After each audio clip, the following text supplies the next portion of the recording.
बात उनकी main theory कहती है कि आपको पता है कभी भी क्या बोला हमने, जो सेंट्रल मेटल है और लिगेंड है, क्या बोला हमने, सेंट्रल मेटल और लिगेंड के बीच में अगर आपसे पूछा जाए कौन सा बॉन्ड है, तो इनके अकॉर्डिंग कौन सा बॉन्ड था, कोवैलेंट बॉन्ड। क्या था, की पॉइंट बताएंगे बस, इनके अकॉर्डिंग बॉन्ड कौन सा है, कोवैलेंट बॉन्ड। तभी आप सिग्मा काउंट करते हो, क्या कहते हो, सिग्मा कहते हो, कोवैलेंट बॉन्ड था। दूसरी बात, इनके अकॉर्डिंग हर एक कोऑर्डिनेशन कंपाउंड में दो टाइप की क्या होती है, वैलेंसीज होती है। क्या होती है, दो टाइप की वैलेंसी होती है, एक होती है प्राइमरी वैलेंसी और एक होती है सेकेंडरी वैलेंसी। ठीक है, बस ज्यादा नहीं पढ़ना है, जितना मैं बता देता सुनिएगा। प्राइमरी वैलेंसी किसी भी कंपाउंड की डिसाइड होती है by the oxidation number of central metal. क्या बोला हमने, प्राइमरी वैलेंसी किससे डिसाइड होती है, oxidation number of central metal. ठीक है, ध्यान रखिएगा, आ जाइए। जबकि जो आपकी सेकेंडरी वैलेंसी है, ठीक है, ध्यान सुनना, सेकेंडरी वैलेंसी आपकी डिसाइड होती है किससे, कोऑर्डिनेशन नंबर से। किससे, कोऑर्डिनेशन नंबर। पहले दो चीज ध्यान, यहीं से क्वेश्चन आता है, पहला क्वेश्चन यहीं से कि प्राइमरी वैलेंसी अगर इस कंपाउंड में हम पूछें तो प्राइमरी वैलेंसी क्या होगी, क्या होगी, क्या होगी, 2+2 होगी कि नहीं होगी, क्योंकि अभी मैंने क्या कहा, प्राइमरी वैलेंसी कौन डिसाइड करता है, सेंट्रल मेटल का ऑक्सीडेशन नंबर। तो क्या निकला है यहाँ पे, दो ही तो निकला है, तो 2 होगा। ऐसे ही जो सेकेंडरी वैलेंसी वो क्या होती है, कोऑर्डिनेशन नंबर। तो कोऑर्डिनेशन नंबर यहाँ कितना है, 6 है ना भाई, देखो 6 अमोनिया है तो 6 है कि नहीं है, बताओ। तो ये जो 6 है ये क्या डिसाइड करेगा, सेकेंडरी वैलेंसी। एक बात आपको और ध्यान है, इस ऑक्सीडेशन नंबर को निकालने के लिए हमको इसकी मदद लेनी पड़ती है, लेनी पड़ती कि नहीं, तो दिमाग लगाओ। अगर हमको ऑक्सीडेशन नंबर निकालना है सेंट्रल मेटल का, जो लोग नहीं थे पहले उनको थोड़ा सा बाउंस मारेगा, लेकिन जो लोग 2 लेक्चर किए उनको बाउंस नहीं मारना चाहिए। अगर मार रहा तो एक बार बता दीजिएगा। सुनिए, मैंने आपसे कहा, आपको मैंने सेंट्रल मेटल का ऑक्सीडेशन नंबर निकालना सिखाया था ना। निकालने के लिए आप इसकी तो सहायता लेते थे, क्लोरीन को भी तो काउंट करते थे। तो आपको बता दें, और ये क्लोरीन जो है आपको पता है, जब आप सॉल्यूशन में घोलते थे पानी में तो ये क्लोरीन Cl- में निकल रहा था, निकल रहा था कि नहीं। तो याद रखेगा, जो प्राइमरी वैलेंसी, और तभी इस पे क्या आ जाएगा, +2, तभी तो इस पे क्या आ जाएगा। जैसे देखो ये टूट गया सॉल्यूशन में, ये क्या बन गया आपका Cl-, सही, और यहाँ पे क्या बन गया 2+, सही। तो इसकी सहायता से ही तो क्या है, इसकी सहायता से ही तो कहीं ना कहीं आपने क्या निकाला है, सेंट्रल मेटल का ऑक्सीडेशन नंबर। और आपको पता है कि ये जो है, ये देखो ये आयोनाइज हो रहा है, ये आयन क्या है, आयोनाइज हो रहा है कि नहीं हो रहा है। तो याद रखेगा, प्राइमरी वैलेंसी काउंटर आयन की वजह से क्या होती है, आयोनाइजेबल। क्या होती है, ये भी क्वेश्चन पूछा जा चुका है कि प्राइमरी वैलेंसी कैसी है, आयोनाइजेबल, मतलब आयंस में ब्रेक होकर के ही आप ऑक्सीडेशन नंबर तक पहुंचते हो, सही। जब की बात कर लें, दूसरा बोले कोऑर्डिनेशन नंबर की बात करें, ये बताओ, मैंने कहा था ये अंदर है ऐसे ही बैठा रहता है, क्या कभी भी इसको आपने तोड़ा है, लिगेंड कभी भी अलग नहीं होता है। तो लिगेंड वाला केस देख लीजिए, तो ये क्या है आपका, नॉन आयोनाइजेबल। क्या है, नॉन आयोनाइजेबल। कुछ बात समझ में आई, सुनो ध्यान से, ये आयंस में टूट रहा है, इसलिए प्राइमरी वैलेंसी क्या होगी, आयोनाइजेबल। जबकि कोऑर्डिनेशन नंबर की अगर हम बात करें तो लिगेंड कभी भी आयोनाइज नहीं होता है, इसलिए क्या होगा, ये नॉन आयोनाइजेबल, यानी सेकेंडरी वैलेंसी क्या है, नॉन आयोनाइजेबल। ठीक है, अगली बात कर लेते हैं, अगली बात। तो अब मुझे बता दो, आप ऑक्सीडेशन नंबर और कोऑर्डिनेशन नंबर तो निकाल ही लोगे ना, ऑक्सीडेशन नंबर और कोऑर्डिनेशन नंबर निकाले हो कि नहीं। अभी जितने लोग नहीं थे ना, इसके बाद तुम्हारी क्लास ही है, कौन सी क्लास है आज, बायो की है। जो लोग कल क्लास नहीं थे वो मुझे 10 मिनट का गैप मिलता है ना, 5-10 मिनट का, चलो हम 50 का क्लास होकर के उनके लिए 10 मिनट काम होगा, ठीक है। वो 10 मिनट हमसे मिलेंगे, चारों लोग, 4-5 लोग जो नहीं थे क्लास में। आई बात समझ में, क्योंकि अभी तो ये पूरा उड़ ही जाएगा, खत्म ही हो जाएगा। तो कोऑर्डिनेशन नंबर निकालने में ही दिक्कत आई। सबसे बड़ा इंपॉर्टेंट बात, आपने नाम छोड़ दिया, नाम लिखना छोड़ दिया, मतलब आप गए बहुत बड़ी दिक्कत में। तो भाई हेडिंग डाल लीजिए, वर्नर थ्योरी, और मेन पॉइंट लिख लीजिए पहला। अच्छा एक चीज और सुन लीजिए, आपको पता है जो सेकेंडरी वैलेंसी है, सॉरी प्राइमरी वैलेंसी, ठीक है, वो आयन से जनरेट हो रही है। किससे हो रही है, आयन से। और उसका जो जनरेशन होता है, जैसे कि वो नेगेटिव चार्ज से होता है, किसकी वजह से होता है, नेगेटिव, या फिर आगे अगर पोटेशियम लगा होता है तो क्या होता है, पॉजिटिव चार्ज से होता कि नहीं होता। तो ऐसा कहते हैं कि जो प्राइमरी वैलेंसी होती है वो नेगेटिव से भी डिनोट की जाती है, जबकि सेकेंडरी वैलेंसी की अगर हम बात करें, किसकी बात करें, सेकेंडरी वैलेंसी, तो आपको पता था लिगेंड नेगेटिव भी हो सकते हैं और न्यूट्रल भी हो सकते हैं। पॉजिटिव छोड़ दो, पॉजिटिव तुम्हारी बुक में नहीं है, क्या हो सकते हैं, नेगेटिव भी हो सकते हैं और न्यूट्रल भी। यानी कि सेकेंडरी वैलेंसी को डिसाइड करने वाली जो स्पीशीज है, यानी कि जो एलिमेंट्स हैं या जो आयंस हैं, वो आपके क्या हो सकते हैं, नेगेटिव भी हो सकते हैं और क्या क्या हो सकते हैं, न्यूट्रल भी हो सकते हैं। जैसे एग्जाम्पल तो सुन लीजिएगा, अगर मैं यहीं पे लिख दूं कॉपर Cl2 और यहाँ पे लिख दूं NH3 का होल 4, ध्यान सुनिएगा, और यहाँ पे भी मैं लिख दूं क्या, Cl4, जस्ट सपोज दैट। हमने हाइपोथेटिकल केस लिया, कोई ऐसा कंपाउंड एग्जिस्ट नहीं करता, सिर्फ समझाने के लिए। तो ध्यान से देखो, यहाँ पे क्लोरीन है, सही, ये क्लोरीन अंदर है तो लिगेंड की तरह काम करेगा कि नहीं करेगा, ये क्लोरीन और अमोनिया। आपको पता है क्लोरीन पे माइनस चार्ज भी है और अमोनिया पे कैसा है, न्यूट्रल है। अमोनिया कैसा है, न्यूट्रल। तो सेकेंडरी वैलेंसी डिसाइड की जाती है किसके थ्रू, नेगेटिव से भी और न्यूट्रल एटम से भी डिसाइड की जाती है। ठीक है, आप डालिए वर्नर थ्योरी और पहला पॉइंट लिखिए, ये तो समझाने के साथ पहला पॉइंट लिखिए जल्दी से। मेन बात जो हम बोल रहे हैं वो लिखना चालू कर दीजिए।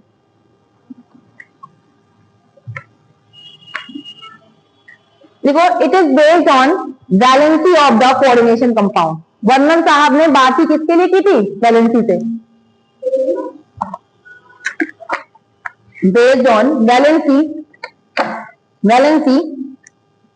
Of coordination compound, valency of coordination compound. ठीक, देयर इज, नेक्स्ट पॉइंट लिखिए, there is two type of valency in the compound, there is two type of valency in the compound, there is two type of the valency in the compound। ठीक, एक तरफ डालिए margin में primary, एक तरफ डालिए secondary, इससे आपको आसान रहता है पढ़ने में। ठीक है, एक तरफ क्या डालेंगे आप, प्राइमरी वैलेंसी, और एक तरफ क्या डालेंगे, सेकेंडरी वैलेंसी। ठीक, तो अब आप पूरा पॉइंट पहले प्राइमरी वैलेंसी में लिखेंगे, जो मैंने पढ़ाया वही लिखा है। प्राइमरी वैलेंसी में लिखिए equal to the oxidation number of metal. ये क्वेश्चन डायरेक्ट नीट में आ चुका है, equal to the oxidation number of metal. ठीक, दूसरा पॉइंट लिखिए सैटिस्फाइड बाई एनायंस। एनायंस बोले तो नेगेटिव चार्ज, ब्रैकेट में लिख लीजिएगा। सेकेंड पॉइंट लिखिए उसी में, satisfied by anions, anions bracket में लिख लीजिए नेगेटिव चार्ज। क्या लिखेंगे, नेगेटिव चार्ज। तीसरा पॉइंट लिखिए आयोनाइजेबल, मैं की पॉइंट ही लिखा रही हूं बस। तीसरा पॉइंट क्या लिखेंगे, आयोनाइजेबल, आयोनाइजेबल। चौथा लिखिए नॉन डायरेक्शनल, अभी बताते इसका मतलब। चौथा क्या होगा, नॉन डायरेक्शनल। लास्ट में लिखिए does not explain geometry of the compound. इनका ज्योमेट्री से कोई मतलब नहीं होता। Does not explain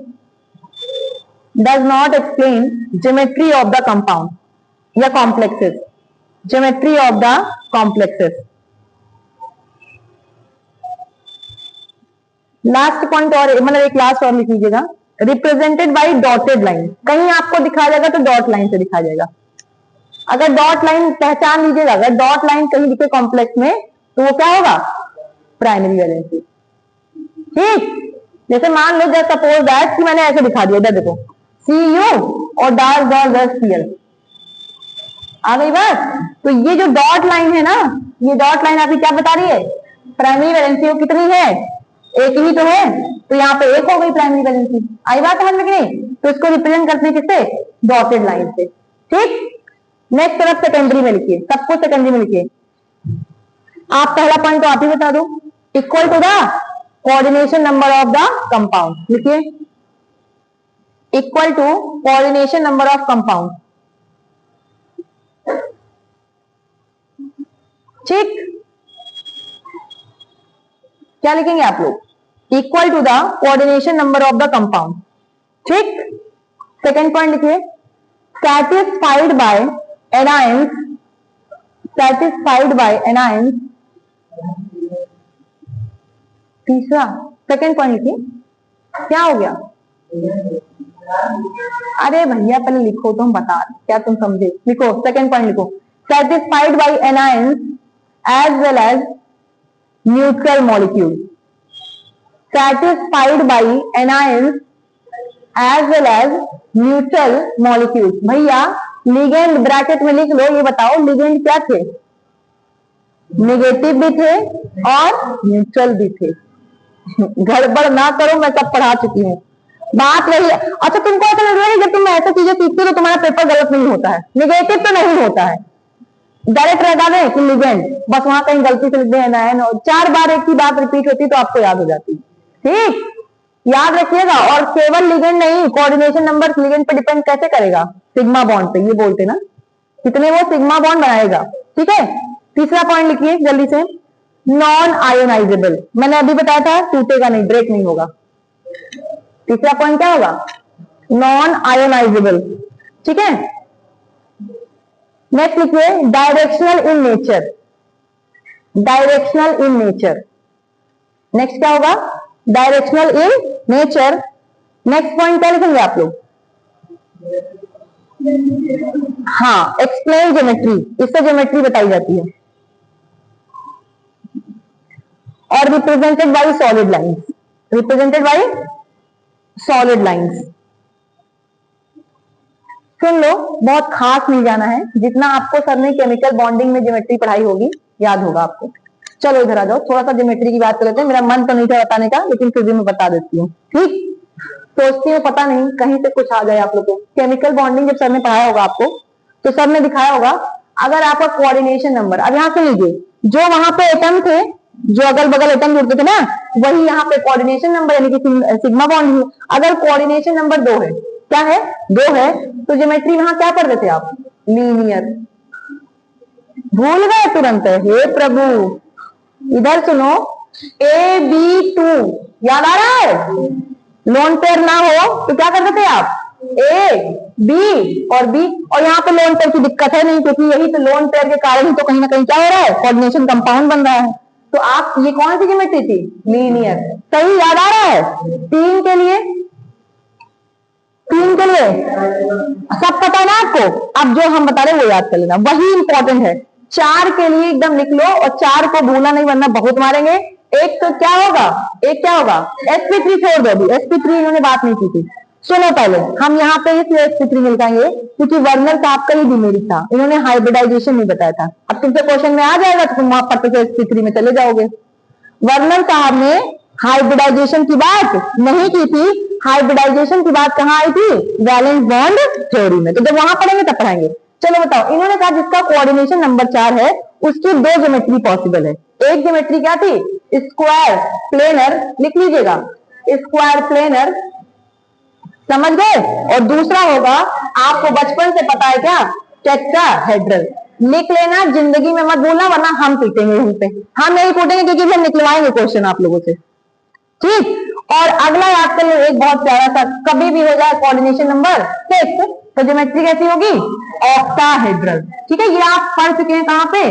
chemical bonding में डिजाइन बना के आपने बनाया भी होगा। बनाने की कोई खास चीज है नहीं, बस हमको लगता है वो समझ नहीं आता, ऑक्टागन बनता है। ठीक, तो ये क्या होता है? ऑक्टाहेड्रल। ठीक, जब मैं छोटी थी भले मुझे बड़ा कंफ्यूजन होता था कि ये 6 है, ये ऑक्टा लिखा है, मुझे तो हेक्सा होना चाहिए। मैं कभी जैसे बचपन में तुम्हें याद होगा 11-12 में टीचर बताते थे ना, अरे पता नहीं कौन कौन सा निमोनिक बना बना के बताते थे, नो डाउट, मुझे पक्का पता है, मुझे भी ऐसा ही किया गया हमारे साथ भी। तो मुझे लगा था किस तरह ऐसा क्यों रटाते हैं, हमें 6 को ऑक्टा क्यों पढ़ाते हैं, मुझे वहां मैथ वाली दिक्कत होती थी। लेकिन फिर एक दिन मैंने बड़े आराम से बैठी, मैं एक दिन मैंने डिजाइन बनाया, वो सुंदर, कितनी खतरनाक डिजाइन बनती है। ठीक है, बना के जब मैंने देखा तो वो 6 बॉन्ड ही रहते हैं, लेकिन वो बनता क्या है? ऑक्टागन। ऑक्टागन का शेप रहता है, इसीलिए उसे क्या बोलते हैं? ऑक्टाहेड्रल, और कोई खास बात नहीं होती। ठीक है, चलो छोड़ दो, सिर्फ ये और ये नहीं भूलना है। क्या क्या नहीं भूलना है आपको? 4 और 6, गलत ना करिएगा। ठीक, बस इतनी ही बातें थी किसकी? वर्नर थ्योरी की। थ्योरी में तो इतना ही कहा गया। अब आता है क्वेश्चन, तो चलो देख लेते हैं कौन कौन सा क्वेश्चन, और फिर मैं कभी जितना मैं क्वेश्चन कराती हूँ उससे बाहर नीट में नहीं आएगा, ये मेरी गारंटी जो मैंने पढ़ाया है। ठीक है, आइए पहला क्वेश्चन आपसे आता है कि आपको याद होगा कि एक आपके पास, इधर सुनो, वर्नर साहब ने एक कंपाउंड लिया कॉम्प्लेक्स A, सही, और उन्होंने क्या किया, इसको लैब में ले जाकर इसकी रिएक्शन करा दी किससे? AgNO3 से। क्या करा दिया? AgNO3 से। ध्यान सुनिएगा, इन्होंने लैब में क्या किया, एक कंपाउंड लिया कॉम्प्लेक्स, ठीक, उसका रिएक्शन किससे कराया इन्होंने, AgNO3 से। तो आपको पता होना चाहिए इनको मिला AgCl, क्या मिला, AgCl, ठीक है। अब ये कहते हैं, इसके बेसिस पे कहते हैं कि आपको बताना है कि वो कंपाउंड कौन सा होगा। बहुत कॉमन क्वेश्चन और हर बार आने वाला क्वेश्चन, आई बात समझ में। तो एक बात तो आपके दिमाग में ऐसे दिख गया कि ये कौन है, इसके साथ Cl, कौन है, दिखा ना आपको, यानी कि ये नाइट्रेट को हटा दो तो Ag के साथ लगा कौन है, Cl। तो ये Cl जो लगा है, ये Cl पहली बार तभी लग सकता है जब कैसा हो, आयोनाइजेबल। जरा सपोज करो, फिर से सुनो, जैसे मैं आपसे कह दूं कि एक कंपाउंड ऐसा है CuNH3 और Cl2, जस्ट सपोज दैट ये कंपाउंड है, ठीक, और मैं आपसे कह दूं इसका रिएक्शन किससे कराना है, AgNO3 से। आप सोचेंगे मैम आप सीधे सीधे क्यों नहीं पढ़ाती हैं, मैं सीधा इसलिए तेरा पढ़ा करके जब आओ तो ज्यादा मजा आता है, तब समझ आ जाता है। जैसे देखो यहाँ पे आपको ऐसे दिया है, सही, अब आपसे ये भी क्वेश्चन पूछता है कि इनमें से कौन सा ऐसा कोऑर्डिनेशन कंपाउंड है जो AgCl नहीं देगा। ये बताओ, तुमको अभी तो मैंने सिखाया था कॉम्प्लेक्स के अंदर आयन टूटेगा ही नहीं, कॉम्प्लेक्स के अंदर आयन टूटेगा ही नहीं, तो क्या यहाँ पे AgCl मिलेगा, नहीं मिलेगा। तो क्वेश्चन ऐसे आता है, क्या मिलेगा, 0 मोल AgCl। आई बात समझ में, क्यों। अब एक बात आपके दिमाग में यहां से आ गई है कि जब तक Cl आपका बाहर नहीं होगा, क्या बोला हमने, जब Cl बाहर होगा तभी तो आयोनाइज होगा। मैंने कहा था कॉम्प्लेक्स के अंदर कोई भी चीज टूटती नहीं है, टूटेगी कौन सी, जो बाहर होगी, क्या होगी, बाहर। तो भाई 100%, यानी कि इस बात में मुझे एक चीज दिख रहा है, अगर मैं आपसे क्वेश्चन कह दूं कि 1 मोल AgCl मिल रहा है, दिमाग लगाओ जरा, सोचो, इसका मतलब एक Cl कहाँ होना चाहिए, बाहर होना चाहिए, तभी तो मिलेगा। अगर मैं आपसे ये कह दूं कि मुझे 2 मोल AgCl मिल रहा है, तो कितने Cl बाहर होने चाहिए, 2 बाहर होंगे तभी तो नहीं। देखो जितने बाहर Cl रहेंगे उतना ही AgCl रिएक्शन करेगा। आई बात समझ में, नहीं है तो नहीं मिलेगा, नहीं है तो नहीं मिलेगा। मैं कह दूं 3 मोल मिल रहा है, तो बाहर कितने Cl रहेंगे, 3 रहेंगे, सीधी सी बात है ना। तो अब क्या है, इन्होंने कुछ कंपाउंड दे दिया और इन्होंने कह दिया आप फॉर्मूला बना दो। अब हम आपको देते हैं क्वेश्चन और आप लोग बनाएंगे फॉर्मूला। लिखिए, write down the coordination number, write down the coordination number. देखो क्वेश्चन ऐसे ही आता है, write down the coordination number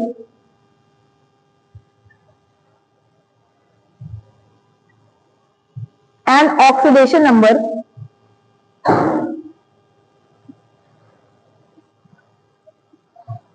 of the following compound, of the following compound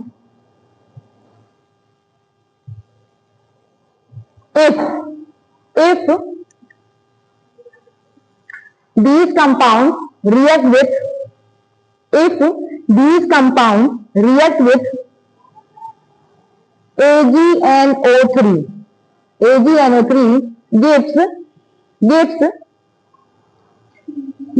3 mole of, gives 3 mole of AgCl PPT, 3 mole of AgCl PPT, ठीक। पहला compound लिख लीजिए आप, CrCl3 6NH3। देखो ऐसे लिखा है कंपाउंड, इस बार पहले ध्यान सुनिएगा, ये आपके पास कंपाउंड है, कुछ खास बात नहीं, वही बात है कि वर्णन साहब ने क्या ले लिया यहाँ पे, AgNO3, और इस कंपाउंड का उन्होंने रिएक्शन कराया तो इनको क्या मिल गया, 3 मोल AgCl। देखो लिखा है कि नहीं, 3 मोल बोला है कि नहीं बोला, सही। यानी एक बात तो क्लियर है कि तीनों क्लोरीन कहाँ रहेंगे, बाहर रहेंगे, तीनों क्लोरीन कहाँ रहेंगे, बाहर ही रहेंगे। तो आप लिखोगे Cr, सही, क्लोरीन को कर लो बाहर, भाई क्लोरीन कहाँ लगा, बाहर कर लिया। न्यूट्रल मॉलिक्यूल को आप तब तक बाहर नहीं करेंगे जब तक आपसे कहा न जाए, न्यूट्रल मॉलिक्यूल को आप तब तक बाहर नहीं करेंगे जब तक आपसे कहा न जाए, और ना कहा जाएगा, ना इंटर में न्यूट में कहा जाएगा। तो इधर कितने अमोनिया हैं, न्यूट्रल तो है, तो आप चुपचाप इनको उठाइए और क्या कर दीजिए, लिगेंड के साथ जो भी बच रहा है लिख दीजिए। तो आप बताओ क्या ये यही तो कंपाउंड लिखा है, बस आपसे फॉर्मूला पूछता है, आपको ये देगा और ये पूछेगा, और बहुत ज्यादा टफ पूछ लेगा तो इसका नाम पूछ लेगा, और पूछ लेगा तो ऑक्सीडेशन नंबर पूछ लेगा, और पूछेगा तो कोऑर्डिनेशन नंबर। अब आपके सामने सारे आंसर तैयार हैं। पहला देखो कितने लिगेंड है, तो 6 अमोनिया है ना, 6 सिग्मा बॉन्ड बन रहा है कि नहीं, तो कोऑर्डिनेशन नंबर कितना हो जाएगा, 6 आ गया, कोऑर्डिनेशन नंबर आया कि नहीं आया, सही। कितने क्लोरीन है? 3 है ना बाहर, तो इसको काट दीजिए तो यहाँ पे क्या चलेगा? प्लस का 3 आया। ये तो न्यूट्रल है तो क्रोमियम पे कितना चार्ज होगा, यानी ऑक्सीडेशन नंबर कितना आ गया? +3 आ गया। आया कि नहीं आया? रही बात लास्ट में और क्या बचा, और कुछ बचा है क्या? कोऑर्डिनेशन नंबर ही पूरा था आपके यहाँ पे, सही। और फॉर्मूला हो ही गया। अगली बात आती है नाम की, तो नाम तो आप लोग लिख ही लेंगे कि मैं लिखूं? क्या लिखेंगे? Hexaammine chromium third chloride. Hexaammine chromium third chloride, ये भी आप लिखिए। 3 क्वेश्चन हो गए आपके। चौथा और आपसे क्या पूछ सकता है? हो सकता है कभी कभी आपको फॉर्मूला दे दे और कभी कितने AgCl मिलेंगे। अगला क्वेश्चन क्या हो सकता है? कितने AgCl मिलेंगे। जस्ट सपोज दैट आपसे कहे कि ये कंपाउंड है, ये क्या है? कंपाउंड है, और वर्नर साहब ने क्या किया? AgNO3 से आप रिएक्शन कराइए इसकी, तो आप बताइए कितने AgCl मिलेंगे। तो आपको बस इतना ध्यान रखना है, जितने क्लोरीन बाहर हैं उतने क्या मिलेंगे? AgCl मिलेंगे। ठीक है भाई, क्योंकि बाहर वाला ही तो आयोनाइज होकर जाएगा, अंदर वाला तो जाएगा नहीं। सही। आंसर लिख लीजिए, पहले इसको लिखिए बना करके, ठीक है। और साथ में क्या कर लीजिएगा? कोऑर्डिनेशन नंबर, ऑक्सीडेशन नंबर, और कोशिश करिएगा नाम अपने आप लिखिए, जल्दी करिए।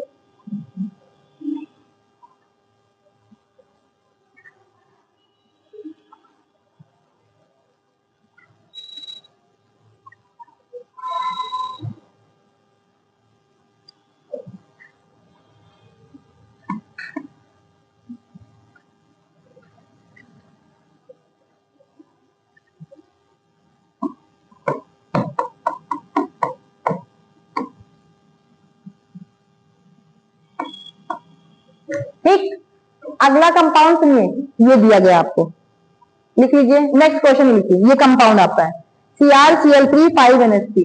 चलिए लिखिए CrCl3 5NH3। ठीक,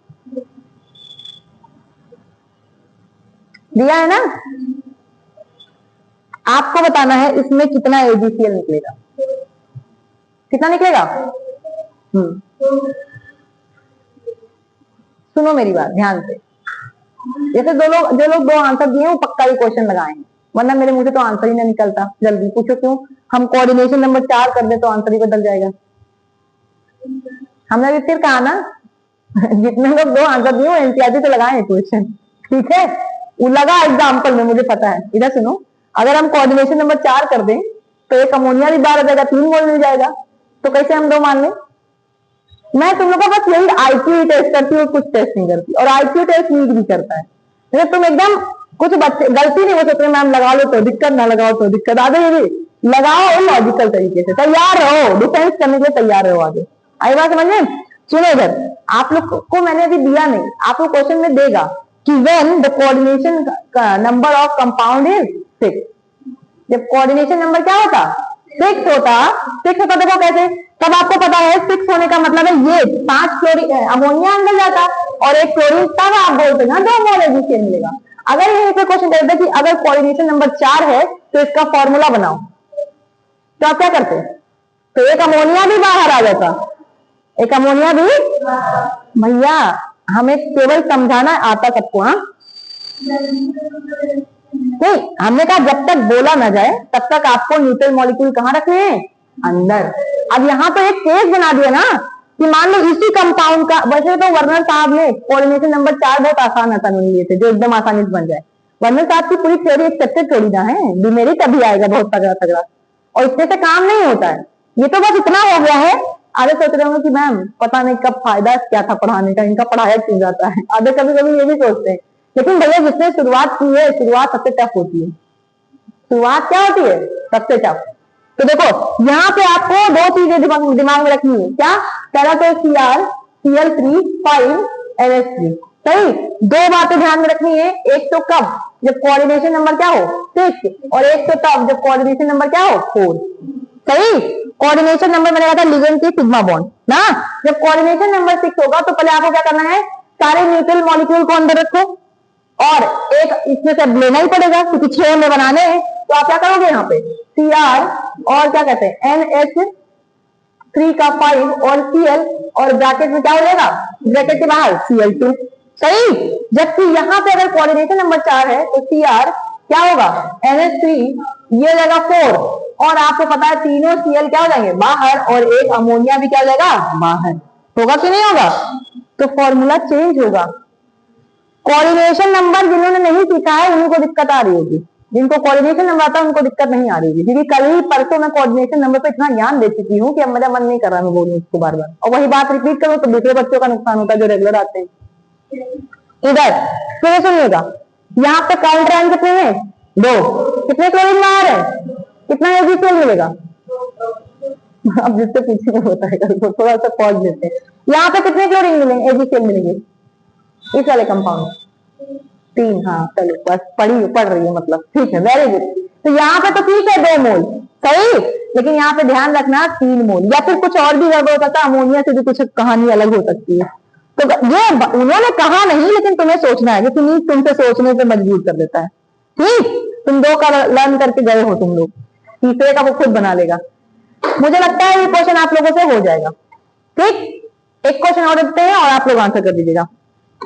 PP लिख लीजिए, NH3, ये तो बहुत आसान क्वेश्चन देने जा रही हूं मैं, और Cl2 बता दो। यहाँ पे अगर इसका रिएक्शन होता है किससे, AgNO3 से, तो कितना मोल क्या मिलेगा AgCl, ये तो बता ही हो देख के, कितना मिलेगा देख के। देखो कोई ऐसे तो नीट में 10 सेकंड में आंसर आते हैं, अब तुम्हारा इतना प्रैक्टिस हो गया कि तुम्हें कॉपी पेन चलाना नहीं है। और मैं बता दूं 80% क्वेश्चन ऐसे ही होते हैं जो 10 सेकंड वाले होते हैं, ये प्रैक्टिस पर निर्भर करते हैं। 20% क्वेश्चन ऐसे होते हैं जो 5-5 मिनट वाले होते हैं, और तुम्हारा और तुम उसी 20 पे जाके अटकते भी हो, वहीं सबसे पहले तुम्हारा टाइम खराब। इसलिए पहले एक बार पूरा पेपर, कहते नहीं 1 फ्लो में पहले पूरा पेपर कर जाओ, उसके बाद दोबारा लौटना, जो फंसा है उसको छोड़ दो वहीं पे। तो ये ध्यान रखना, आपको दिख गया तुरंत क्या 2 Cl बाहर है, यानी कि 2 काउंटर आए हैं, तो क्या मिलेगा 2 मोल AgCl मिलेगा। ठीक है, गलत मत करना और फॉर्मूला भी बना लेना। ठीक, इतने में कोई डाउट है? चलो 1-2 क्वेश्चन और लेते हैं। बता दो इसमें प्राइमरी वैलेंसी क्या होगी और सेकेंडरी वैलेंसी, जल्दी बताओ। अब ये तो बताएंगे आप लोग, आप प्राइमरी वैलेंसी और सेकेंडरी वैलेंसी। प्राइमरी कितनी होगी भैया, जिनको नहीं आया उनके लिए एक बार फिर से मैं बता रही हूँ, इसके बाद नहीं बताऊंगी। इधर सुन लीजिएगा, प्राइमरी वैलेंसी इसका क्या निकालो, ऑक्सीडेशन नंबर। तो ऑक्सीडेशन नंबर निकालना हमने आपको सिखा रखा है, मैं कितनी बार सिखाऊं। अमोनिया का क्या होगा 0, तो 0 गुणे 4 0 ही हो गया सही। क्लोरीन पे कितना चार्ज है -1 इंटू 2 कितना हो गया -2 सही। हमको किसका निकालना है, पीटी का निकालना है सही, बोलो। तो PT plus 0 plus -2 is equal to क्या हो जाएगा 0। कंपाउंड कहता है न्यूट्रल ही तो है, तो ये इधर चला जाएगा, तो पीटी पे कितना चार्ज जाएगा +2, यानी कि ऑक्सीडेशन नंबर क्या है +2, तो प्राइमरी वैलेंसी भी क्या होगी +2 ऑक्सीडेशन नंबर। अच्छा, जो बच्चे यहाँ रेगुलर थे उनको अब आ गया कि वो देख के बता दे रहे हैं, और निकल भी जाएगा देख के, ऐसे पता चल जाएगा। आ जाओ, सेकेंडरी वैलेंसी बता दो, कोऑर्डिनेशन नंबर कितना है 4 है ना, तो क्या हो जाएगा आपका बताओ भाई 4। सेकेंडरी वैलेंसी क्या हो जाएगी +4 नहीं सिर्फ 4। कोऑर्डिनेशन नंबर प्लस माइनस करते होंगे यार, मारे के बहुत तुम लोग को गड़बड़ा देगा एग्जाम, वहां एक देगा +4, एक केवल 4, एक -4। अब तुम मुझे मैम पढ़े तो बहुत सही थे, लेकिन ये नहीं पढ़े कि -4, और तुम्हारा दिमाग खत्म वहीं पे, तुम लोग उल्टा बहुत जल्दी सोचते हो। सामने आंसर वहां लास्ट टाइम ऐसा लगता है यार, ये तो सीखे नहीं +4 लगाए कि +4 की केवल 4 लगाए थी -4, तो गलत। कोऑर्डिनेशन नंबर है वो, उसको नहीं तो प्लस और माइनस करना है। ठीक है, चलो एक क्वेश्चन और लास्ट। प्रैक्टिस इसलिए कहते कि इतना आपका प्रैक्टिस है, आप क्वेश्चन लेके कर लो। PPEN का होल ट्वाइस Cl4। ठीक, सब देख के बता देंगे आंसर, किसने जो पढ़े वो देख के। पहला तो प्राइमरी वैलेंसी और दूसरा सेकेंडरी वैलेंसी। प्राइमरी वैलेंसी बोले तो क्या निकालना है आपको ऑक्सीडेशन नंबर, सेकेंडरी वैलेंसी तो कोऑर्डिनेशन नंबर सही, यही तो है। बताओ प्राइमरी वैलेंसी क्या है +4 ना, किसी को doubt. Oxidation number secondary valency क्या है 4 ना कि +4। ओके, अगला क्वेश्चन। यार छोटा लिख दे, मेरा मन नहीं कर रहा लिखने का, ईडी की है। चलो बताओ, बता दो भाई। Primary valency +2। सबको समझ आया +2? क्योंकि ईडीटीए में पढ़ा चुकी हूँ। अच्छा अच्छा, एक बार चेक कर लेना लेकिन ईडीटीए ईडी पे चार्ज कितना आता है? बैलेंस है ना? हाँ चलो ठीक है, +2 निकाल लेना, निकाल के दे लेना +2 आ रहा कि नहीं, क्योंकि चार्ज भी बैलेंस करना पड़ेगा यहाँ पे। वो न्यूट्रल था तो मार दे रहे थे यहाँ। ये आओ सेकेंडरी वैलेंसी। हाँ कितनी है जल्दी बताओ भाई। आपको सिखाया था यहाँ पे 1 है और हेक्साडेंटेड है, इसमें सेकेंडरी वैलेंसी क्या होगी? 6 होगी। मुझे इसमें थोड़ा सा डाउट है, इसको निकाल के देख लेते हैं पहले। चलो कॉपर का क्या है? -4 और माइनस का 2 = 0। कॉपर पे चार्ज कितना आ रहा है बेटा?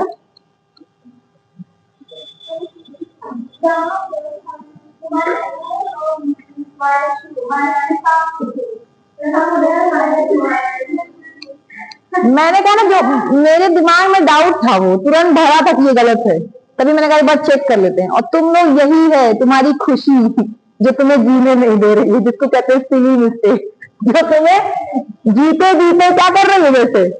जैसे तुम लोग कभी समुद्र के किनारे जाओ, देख के लगता है वाह वाह वाह कितना मजा आएगा, घूमेंगे एकदम रह जाएंगे, लेकिन वही गहराई समुद्र की पता नहीं होती कब खींच के ले जाती है। और यही तुम लोग की गड़बड़ है, कितने कॉन्फिडेंस से +2 मान रहे। अभी मैं भी छोड़ देती क्योंकि कॉपर का जनरली +2 आता है, मैं मान के छोड़ देती, लेकिन यहाँ पे केस बदल गया है और +6 है, क्योंकि ईडीटी पे -4 देखा मैंने तो दिमाग कोई हाँ यही एक दिन पूछी थी ना मिस्टेक, बस वही है। तो ये नहीं होना चाहिए। डालो हेडिंग भैया, बैलेंस बॉन्ड थ्योरी। और थोड़ा बहुत क्वेश्चन करिएगा, जो क्वेश्चन ना आए मेरे पास लेके चले आइएगा। हम बता तो रहे हैं, उससे ज्यादा हम बताएंगे ही नहीं, जितना बताना उतना ही बताएंगे। बैलेंस बॉन्ड थ्योरी हेडिंग डाल लीजिए।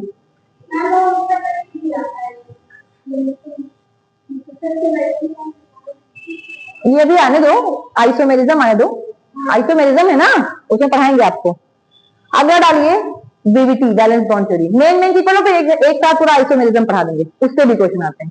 ठीक चलो, बैलेंस बॉन्ड थ्योरी दी किसने थी? मेरा पहला क्वेश्चन तुम्ही लोग बता दो, बैलेंस बॉन्ड थ्योरी किसने दी थी? Hitler and London. एकदम नाम बहुत अच्छा है, साथ में हिटलर चलता है इसलिए याद रहता है। ठीक चलो छोड़ दो जरा। Valence bond theory is totally based on hybridisation. ये आपको पता है, जब आपने केमिकल बॉन्डिंग पढ़ा होगा तो आप किसी भी मॉलिक्यूल का क्या निकालेंगे? हाइब्रिडाइजेशन निकालेंगे, तो उसका ज्योमेट्री अपने आप आपको पता चल जाएगी। ठीक है, तो यहाँ पे हम बात करेंगे सबसे पहले किसकी? हाइब्रिडाइजेशन की।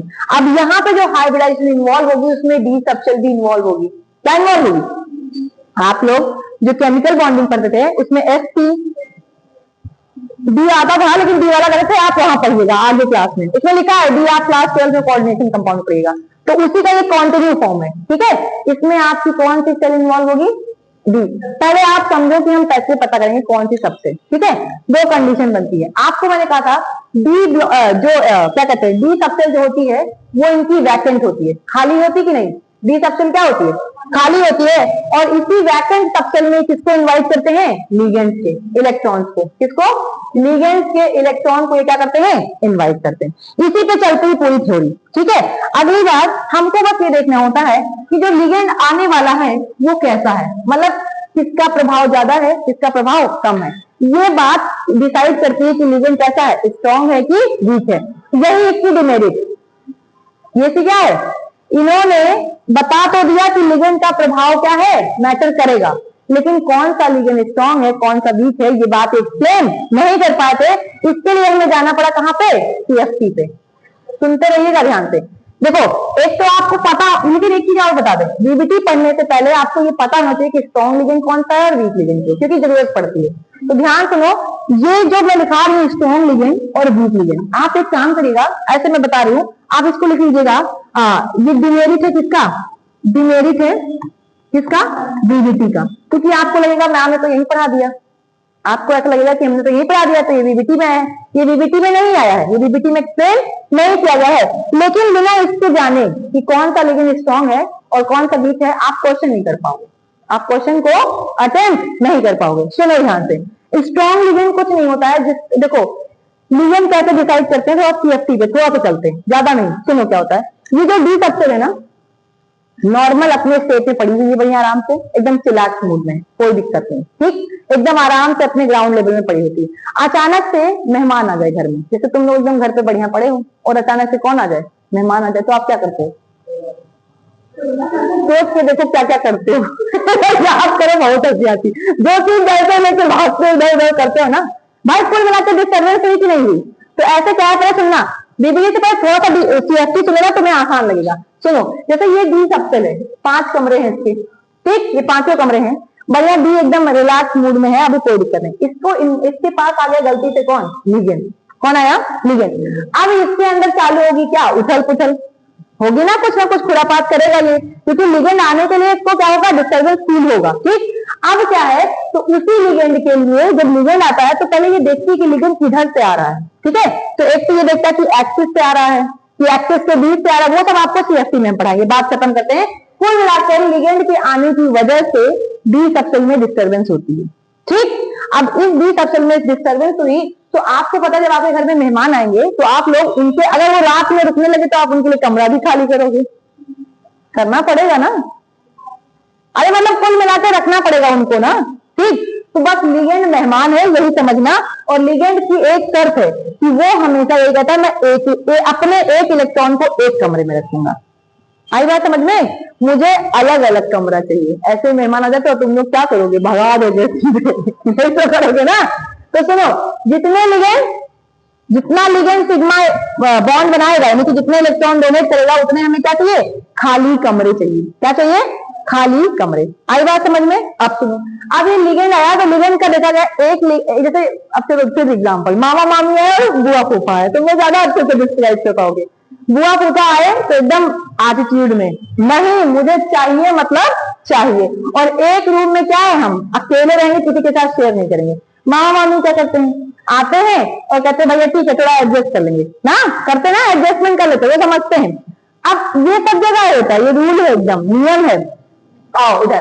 तो लिगेंड के साथ भी यही कहानी है कि अगर बुआ फूफा आए तो जान लेना स्ट्रॉन्ग लिगेंड, नहीं सॉरी वीक लिगेंड, वीक, क्योंकि उनसे बॉन्डिंग तुम्हारी वीक है ना।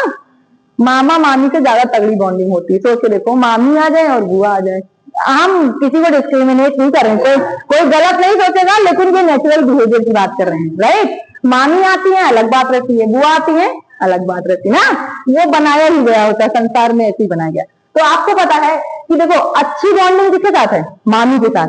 यानी जब मतलब स्ट्रॉन्ग लिगेंड, कहने का मतलब है स्ट्रॉन्ग बॉन्डिंग जिससे है उसके साथ ही ज्यादा अच्छे से कंपेयर करेगा, तो ये क्या कर लेगा, पेयरिंग कर लेगा। सोचो आप मामी के पास जाके सो जाओगे, राइट, यानी एक मामी का इलेक्ट्रॉन ऐसा मान लीजिए और एक आप, तो आप लोग क्या कर सकते, थोड़ा सा एडजस्ट करना, मतलब पेयरिंग हुई कि नहीं हुई। जब की बुआ आएंगी तो चुप्पे से निकल लो, रात में एकदम चुप्पे से निकल लो कि और दिक्कत ना हो जाए कोई। तो याद रखना कभी भी 2 कंडीशन बनती है लिगेंड की, एक तो होता है जो बहुत ज्यादा इफेक्ट डाले, जो एकदम स्ट्रॉन्ग मैग्नेटिक फील्ड को क्या करे। अब आ गई केमिस्ट्री और फिजिक्स, अब सुनिएगा यही बात केमिस्ट्री फिजिक्स की भाषा में, ठीक।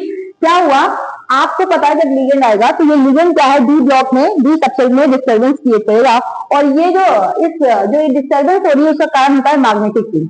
क्या कारण है, मैग्नेटिक फील्ड, ठीक है। अब क्या है, अगर स्ट्रॉन्ग मैग्नेटिक फील्ड है, सही, तो वो लिगेंड क्या कहलाएगा, स्ट्रॉन्ग। और अगर कहीं पे फील्ड कैसी है, वीक है, ज्यादा इफेक्ट नहीं पड़ रहा है, तो वो कैसी होगी, वीक होगी। आई बात समझ में कि नहीं। स्ट्रॉन्ग वाले में आपकी पेयरिंग होगी, स्ट्रॉन्ग में क्या होगा, पेयरिंग, और वीक में क्या होगा, पेयरिंग नहीं होगी। तब मैं समझा चुकी हूँ, स्ट्रॉन्ग बॉन्डिंग में क्या है, इलेक्ट्रॉन पेयर हो जाते हैं, कॉम्प्रोमाइज हो जाता है, जबकि वीक वाले में पेयरिंग नहीं होती। तो पहला बात तो यहीं से स्टार्ट हो गया कि आपको पता है जो स्ट्रॉन्ग रिपल्शन या स्ट्रॉन्ग फील्ड जनरेट करे वो क्या कहलाएंगे, स्ट्रॉन्ग लिगेंड, और जो क्या है वीक फील्ड जनरेट करे वो क्या कहलाएंगे, वीक लिगेंड। आई बात समझ में, ठीक। दूसरी बात, स्ट्रॉन्ग वाले में क्या हो जाएगी, पेयरिंग, और हमेशा गलत नहीं करना। 1-2 केस हैं वो हम आपको बताएंगे, एक्सेप्शन अलग है, याद रखना। अब यहीं से इंपॉर्टेंट बात चालू हो गई कि इसमें क्या होगी आपकी पेयरिंग, और आप पहले यही बात याद कर लो, इसको हम आगे सीएफटी में पढ़ाएंगे। आगे क्या पढ़ाएंगे, सीएफटी में। बस एक बात आपके दिमाग में है कि अगर हमारा लिगेंड कैसा आया, स्ट्रॉन्ग, तो वहां पे हम इलेक्ट्रॉनों की क्या कराएंगे, पेयरिंग। अभी हम एक करके दिखाते हैं, ऐसा नहीं कि तुरंत कह देंगे करो, अभी हम करके दिखाते हैं। और जब वीक की बात आएगी तो हम क्या करेंगे, पेयरिंग नहीं कराएंगे, यहाँ पे पेयरिंग नहीं कराएंगे, पहले तो ये बात ध्यान रखना, ठीक। यहाँ पे आपको पेयरिंग नहीं कराएंगे। अब इसी पेयरिंग से हमको पता चलेगा, इन कहानी से हमको पता चलेगा क्या, हाइब्रिडाइजेशन। क्या पता चलेगा, हाइब्रिडाइजेशन। और हाइब्रिडाइजेशन से हम फिर क्या डिसाइड करेंगे, ज्योमेट्री। क्या डिसाइड करेंगे, ज्योमेट्री। तो देखो अब यहाँ पे आपको फिर मैंने कहा 4 और 6 का आप याद कर लीजिए, 4 और 6 का। तो 4 की बात करें तो आपको मैंने 2 कंडीशन बताई थी, याद आ रहा है, एक बताया था स्क्वायर प्लेनर और एक बताया था टेट्राहेड्रल, ठीक है। तो चलो स्क्वायर प्लेनर में आपका जो हाइब्रिडाइजेशन आता है वो DsP2, और ये अभी हम निकाल के भी आपको दिखाएंगे। क्या आएगा, रचना नहीं है ये, बस हम लिख दे रहे हैं, अभी आपको ये प्रूफ करके भी दिखाएंगे, यहाँ से आएगा, ठीक है। जबकि यहाँ पे आएगा sp3, क्या आएगा, sp3, sp2 नहीं, sp3, क्लियर। जबकि अगर ऑक्टाहेड्रल है, यानी कि 6 वाला कंपाउंड है, कैसा है, 6 वाला है, तो आपको ज्योमेट्री तो याद ही कैसी होगी, ऑक्टाहेड्रल। दोनों ही केस में ज्योमेट्री कैसी होगी, ऑक्टाहेड्रल। बस यहाँ पे बदलता है कॉम्प्लेक्स, एक होता है D2sp3 और एक होता है sp3D2। याद रखिएगा, बहुत इंपॉर्टेंट है। सुनो, साफ साफ दिख रहा है अंदर का डी यूज हो रहा है, अंदर है ना, नहीं सही, तो ये DsP2।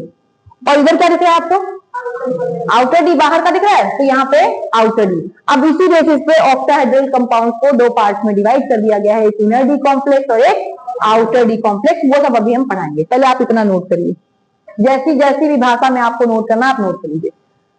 आपको भले ही स्ट्रॉन्ग लिगेंड और वीक लिगेंड याद नहीं करना है, वो सीरीज याद होगी तो आपको वैसे याद आ जाएगा। अच्छा, यहाँ पे भरने के लिए आप इतना याद कर लो, CO, CN और अमोनिया। अगर ये 3 दिख जाए बेटा तो स्ट्रॉन्ग पे ही आपको करना है। और अगर आपको हेलोजन दिख जाए, क्या दिखे, हेलोजन, हेलोजन याद रखिएगा, हेलोजन आपका वीक होता है, वीक। इतना याद कर लो पहले, फिर हम जब CFT पढ़ाएंगे तब याद कराएंगे। ये 3 हम यही करते हैं और इसी 3 से काम हो जाता है। अच्छा, EN जो है, EN, चलो भी थोड़ा सा और समझाते, पहले इतना लिखो, EN को भी स्ट्रॉन्ग नहीं रखिएगा, EN कैसा होगा, स्ट्रॉन्ग। ये 4 आप अपने दिमाग में भर लीजिए, चाहे जैसे भी, ये कैसे होंगे, स्ट्रॉन्ग लिगेंड। मतलब इनको देखते ही हमें क्या करना है, पेयरिंग। क्या करना है, अगर ये कॉम्प्लेक्स में लिगेंड ये हो उनमें से कोई भी, तो आप पेयरिंग कराना। और अगर ये नहीं है, यानी हेलोजन है, तो क्या कराना, पेयरिंग मत कराना। पानी वाले में भी पेयरिंग नहीं कराई जाती।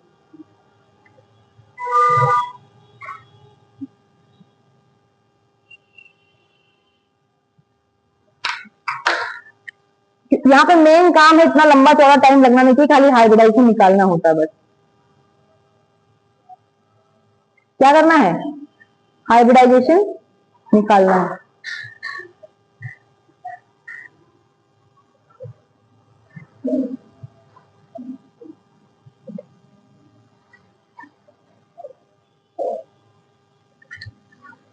अभी थोड़ा सा इंपॉर्टेंट क्वेश्चन कुछ कराएंगे, वो जरूर लिख लीजिएगा, ठीक। एनसीईआरटी में एग्जांपल दिया क्या, अमोनिया का एग्जांपल दिया कॉपर के साथ, ठीक। उसी से हम फॉलो करते हैं और उसी से आप यूज करिएगा। हो गया ये, इतना चेंज करें। चलो देखो, इधर एनसीईआरटी का एग्जांपल बताओ, शायद यही दिया ना, CuNH3 होल 6 और Cl2, मान लो ये दिया है, मान लो ये दिया है, या हो सकता है ये ना देकर के ये दे दिया हो, CuNH3 होल 6 और +2। सही बात एक ही लिखी है ना, ये हम आपको पढ़ा चुके हैं। काउंटर आयन से मतलब ही नहीं है अभी। वैलेंस बॉन्ड थ्योरी में हमने किसकी बात की है, कोऑर्डिनेशन नंबर की, काउंटर से मतलब नहीं है, तो हमने हटा दिया। तो +2 ऐसे भी दिया रहता है ना, इसका स्टेप होता है और उस स्टेप को हम फॉलो करेंगे और आप सब लोग फॉलो करेंगे। और उसके साथ अभी हम दूसरा क्वेश्चन देते हैं, आप लोग लगा के दिखाएंगे। पहला स्टेप 1, स्टेप 1 लिख लीजिए, ज्यादा आसान हो जाएगा। स्टेप 1, आपको सेंट्रल मेटल का क्या लिखना है, इलेक्ट्रॉनिक कॉन्फ़िगरेशन। क्या लिखना है, सेंट्रल मेटल का क्या लिखना है, इलेक्ट्रॉनिक कॉन्फ़िगरेशन। दूसरा स्टेप, आपको क्या करना है, जो आपका सेंट्रल मेटल पे जो क्या होगा, चार्ज होगा, क्या बोला हमने, जो चार्ज होगा उतने इलेक्ट्रॉन आपको क्या करना है, रिमूव करना है। उतने इलेक्ट्रॉन क्या करना है, आपको रिमूव कर देना है, निकाल देना है। ठीक, ध्यान सुनिएगा, बहुत छोटी छोटी बात है, फॉलो करोगे 1 मिनट में आंसर निकल आएगा। जब प्रैक्टिस होगी तो तुम्हें देखना भी नहीं पड़ेगा, प्रैक्टिस इंपॉर्टेंट होती है, बस सीखो फिर प्रैक्टिस करो। जितने चार्ज, अच्छा चार्ज कौन सा रहेगा, पॉजिटिव ही आएगा, चेक कर लेना, निगेटिव ना कर देना। हम पॉजिटिव चार्ज की बात कर रहे हैं, आपको पता भी है, मैं निकाल चुकी हूँ। सेंट्रल मेटल पे कैसा चार्ज होगा, पॉजिटिव। अगर निगेटिव है तो ऐड करना, लेकिन तुम्हें ऐसा कोई पेज ही नहीं मिलेगा अभी तो। ठीक, क्या बोला हमने, पॉजिटिव चार्ज, आपको क्या करना है, इलेक्ट्रॉन को रिमूव कर देना। आई बात समझ में। अगले स्टेप में एडजस्टमेंट करेंगे हम, क्या, इलेक्ट्रॉनों का किस में, डी सबशेल में। डी सबशेल में हम क्या करेंगे, डी सबशेल में इलेक्ट्रॉन्स का क्या करेंगे, अरेंजमेंट। अभी बताते हैं कैसे करेंगे अरेंजमेंट, लिख लीजिए। अरेंजमेंट करेंगे लिगेंड को देख करके, किसको देख करके, लिगेंड। जैसे सुनो इधर, पहला अरेंजमेंट, अगर स्ट्रॉन्ग लिगेंड है, क्या है, स्ट्रॉन्ग लिगेंड, तो इलेक्ट्रॉनों को हम क्या कर देंगे, पेयर। क्या कर देंगे, पेयर। आई बात समझ में। अगला आपका लिगेंड कैसा है, वीक लिगेंड है, तो आप इलेक्ट्रॉनों को क्या कर देंगे, अनपेयर। क्या करेंगे, अनपेयर, या ऐसे छोड़ देंगे, अनपेयर ही लिख लीजिए, ज्यादा अच्छा रहेगा, अनपेयर। कितनी बात क्लियर है। और लास्ट में आपको, सबसे लास्ट में आपको क्या करना है, सबसे लास्ट स्टेप जो होगा चौथा, बस चौथा स्टेप है, इसमें आपको क्या करना है, लिगेंड को उठा करके इनवाइट कर लेना है। बस लिगेंड को क्या करना है, लास्ट में इनवाइट कर लेना है। कहां पे, जो वैकेंट, क्या है बोला हमने, जो वैकेंट क्या है, डी कमरे हैं, जो डी के वैकेंट कमरे हैं, उसमें किसको इनवाइट करना है, लिगेंड को। और शर्त यही है कि एक सबशेल में, यानी एक रूम में, ऐसा लिख लो, एक रूम में क्या रहेगा, एक ही लिगेंड आएगा, ये ध्यान रखिएगा। एक रूम में एक लिगेंड, दूसरा लिगेंड नहीं आएगा। मेहमान 4 आए हैं तो 4 कमरे होने चाहिए, मेहमान 6 आए हैं तो डी में 6 कमरे, या जहां भी है, नहीं है तो हम एडजस्ट करेंगे। भाई मेरे घर में नहीं है, शर्त है, तो हम क्या करेंगे। ये सब काम तब होता है जब शादी ब्याह की रिश्तेदारी निभानी हो, तब ज्यादा हो जाता है। शादी देखने आ रहा है, पता चल रहा है, वो कह दिए कि हम लोग एक ही रूम में रहेंगे, तो घर में नहीं है तो होटल बुक करते हो, कोई मिला तो मुझे चाहिए दैट फिर। आई बात समझ में। तो यहाँ पे बस वही रिश्तेदारी निभानी है और पूरा एक आंसर आ जाएगा। चलो एग्जाम्पल लेते हैं, पहला वाला ही, ठीक। हम यही से पहले दिखाते हैं, थोड़ा करके आप लोग करिएगा। सबसे पहले बताओ, कॉपर का एटॉमिक नंबर बताओ, कितना होता है, कलर चेंज कर ले रहे हैं यहाँ से, कितना होता है, 29, सही। और इलेक्ट्रॉनिक कॉन्फ़िगरेशन खाली बाहर का लिखिए बस, क्या जगह, 3d9 और 4s, हमको तो याद था 3d10 और क्या था, 4s1। कॉपर का एक्सेप्शन था ना। और यहाँ पे नोबेल गैस कौन सी थी, जल्दी बताओ, आर्गन। कुछ ना याद करो, ठीक है, बहुत अच्छे हो। कॉपर का एक्सेप्शन था 3d10 और 4s1, याद आया।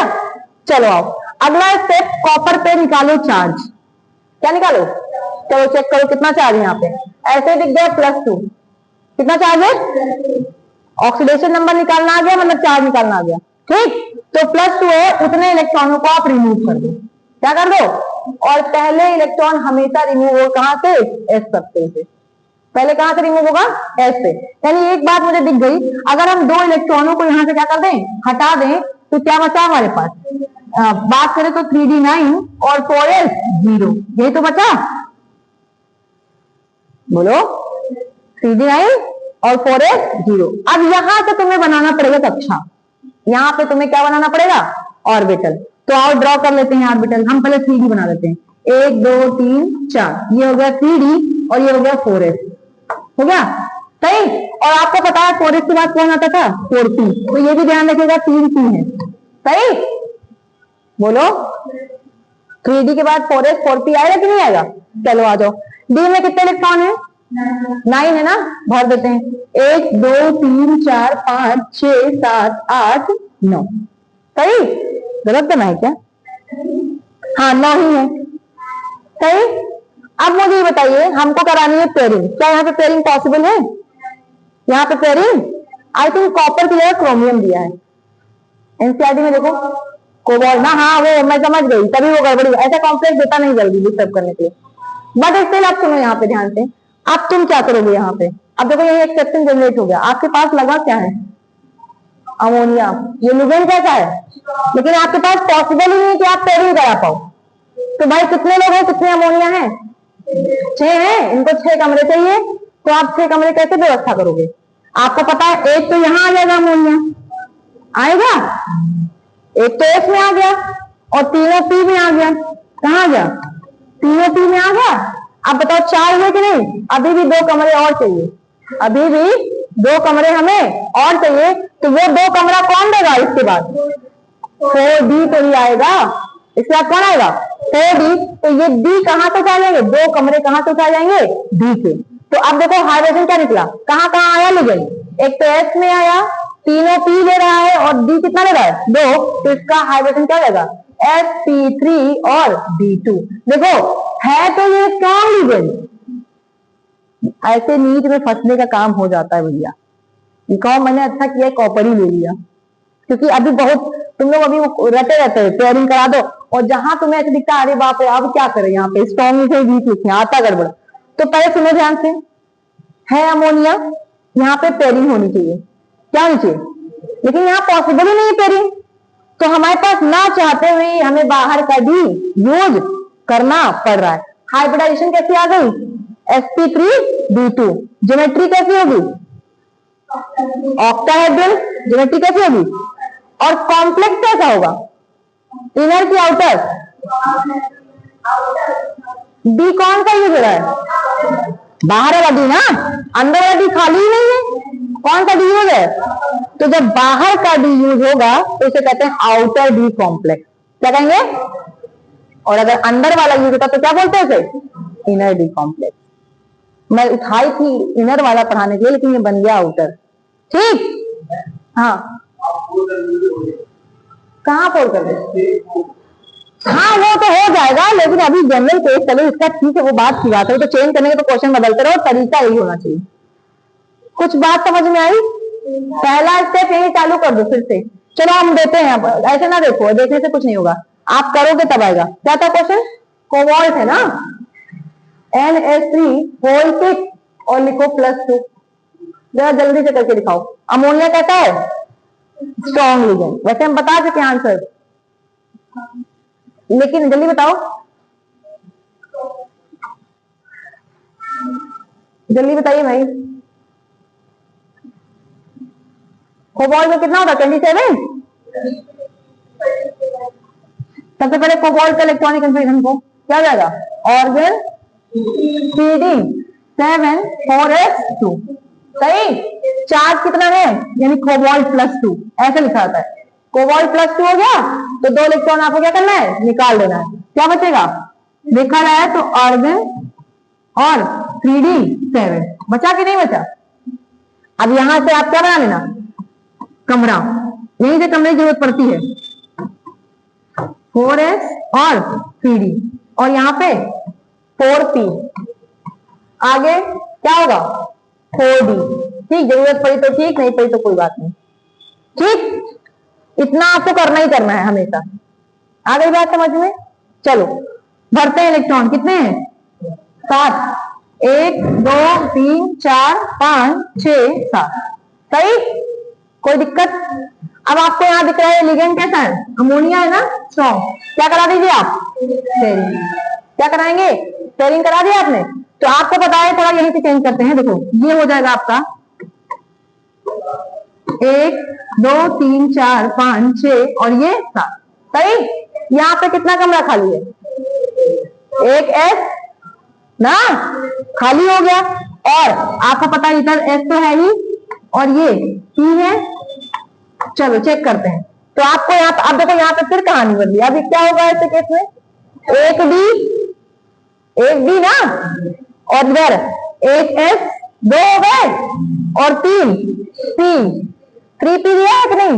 3P हो गए, तो एक डी की और जरूरत पड़ेगी। ऐसे में और कहानी गड़बड़ हो गई। यहाँ पे चार्ज था +3, यहाँ पे चार्ज क्या था?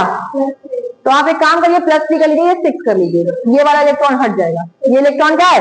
रटाने को हम रटा नहीं रहे, तुम चाहो तो वैसे भी कर सकते हो। तुम बता देना कि एक डी क्या है? इनर है, एक डी क्या है? आउटर है। वो तुम्हारी जिम्मेदारी है। क्वेश्चन आ सकता है, वो एक डी क्या है? अंदर वाली, एक डी बाहर वाली, वो बात की बात है। तुम्हारे में है, तो तुम पढ़ो मत, इतना ही पढ़ो जितना तुम्हारे में। तो आप देखो ये भी खाली होगा कि नहीं, यानी कि D2 और S, और अब यहाँ पे जरूरत नहीं पड़ेगी, क्या जाएगा P3। आंसर क्या हो गया D2sp3। कौन सी D यूज हो रही है, अंदर वाली, इसलिए कॉम्प्लेक्स रहता होगा इनर D कॉम्प्लेक्स। लिखिए फटाक से, है कुछ नहीं नीट में, इससे ऊपर बाहर पूछता ही नहीं है, आउटर इनर से बाहर नहीं पूछता। बस मेरे तो जितने मैंने क्वेश्चन लगाए सब हाइपोथेटिकल, एक में भी अलग आ रहा है, एक में भी अलग आ रहा है, आने से आ सकता है, कुछ भी हो सकता है। लिखो, हाँ क्या बता दे, नाम लिखना है कि फॉर्मूला लिखना है, क्या करना है, किसकी, ऑक्सिलेट बाई लिंकेट है, एक में दो कमरे में लेना, एक ऑक्सिलेट को लिए थे, बस अब तुम लोग जो हम बता देंगे, समझ गए कि नहीं।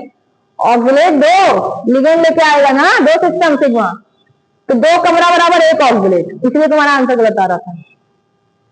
हम जान रहे कहाँ गलती होती है, तुम्हारे में मोनोडेंटेट है, सब आया है नीट में, कभी नहीं आया है, हम अभी चैलेंज कर दे, कहो कभी नहीं आया है, लेकिन तुम लोग को पढ़ना है, पढ़ो। हमने कहा तुम्हारे पास वैसे इतना समय नहीं है, तुम एकदम वही चुल्लू भर सिलेबस जो है वही चुल्लू भर पढ़ लो, और चुल्लू भर से सिलेक्शन ले लो, फिर जाकर खुद पढ़ना। अच्छा, हम जान गए थे, हमने कहा ये तो नहीं आया होगा, इतना हमें भी एक्सपीरियंस है, नीट जेई को ही पढ़ा रहे हैं।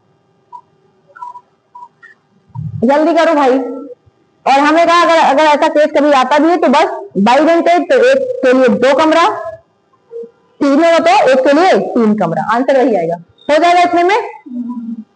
एक क्वेश्चन और दिया आपने शायद, ये वाला निकाल देता हूं, NiCN4 जल्दी +2, ये करके दिखाओ, NiCN4 +2, रूल नहीं रहेगा सेम, पहले क्या लिखिए, निकल का इलेक्ट्रॉनिक कंफिगरेशन, निकल +2 का इलेक्ट्रॉनिक कंफिगरेशन, +2 ही आएगा, हाँ एक बार चेक कर लेना, हाँ +2 आएगा इस बार। उसके बाद सेम रूल, जल्दी लगाइए, रटो नहीं, बताओ जल्दी से। NiCN4, तुम्हें पता है तुम लोग की एक दिक्कत और है, जहां रटना नहीं है वहां तुम लोग रटते हो, जहां नहीं रटना वहां नहीं रटना, रटने के लिए भी तो है ना, वही रटना, ये दिमाग के लिए तो दिमाग से करो। निखिल का बताइए कितना होता है, ठीक है कल तुम ही कर लोगे, तो जल्दी से समय ना खराब हो, जल्दी करो, अच्छा करके दिखाओ भाई।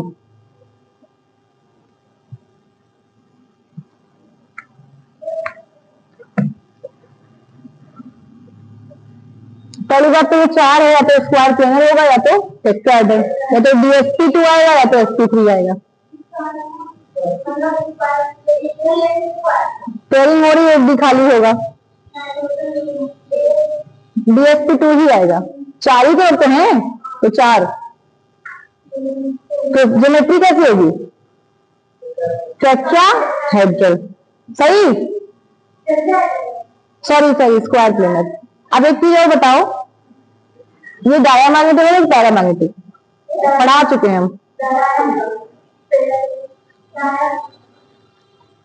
नया क्वेश्चन कहां से जनरेट हो गया, सब सोच रहे होंगे, मैंने कहा था पढ़ा रखा है कि अनपेयर्ड इलेक्ट्रॉन है तो कैसा होगा, पैरामैग्नेटिक, और अगर अनपेयर्ड इलेक्ट्रॉन नहीं है तो डायमैग्नेटिक, अगर अनपेयर्ड इलेक्ट्रॉन है तो कलरफुल कंपाउंड, अगर अनपेयर्ड इलेक्ट्रॉन नहीं है तो कलरलेस, यानी कि पेयर्ड है तो।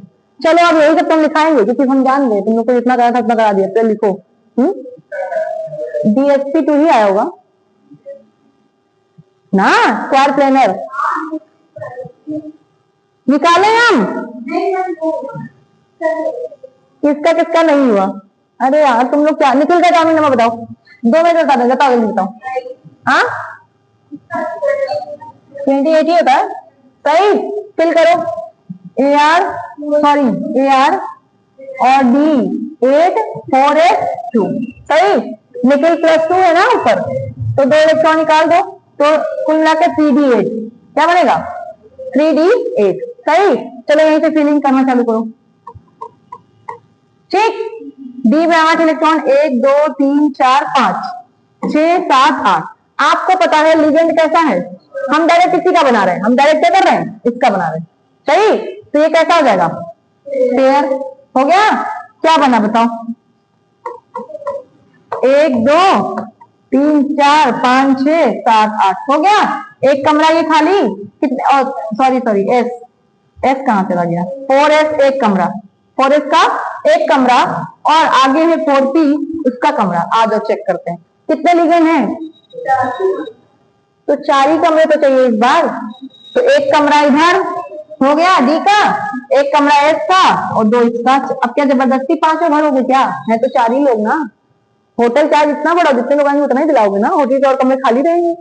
तो क्या आया देखो, एक बी और एक क्या आया एस, और पी कितना आया 2।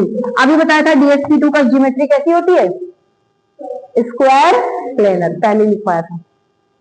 ठीक, ये गड़बड़ है इसमें में। हाँ अब तो नहीं ही होगा, सब मार खाओ कसम से पूरा लगवा लो कि कौन नहीं गड़बड़ है।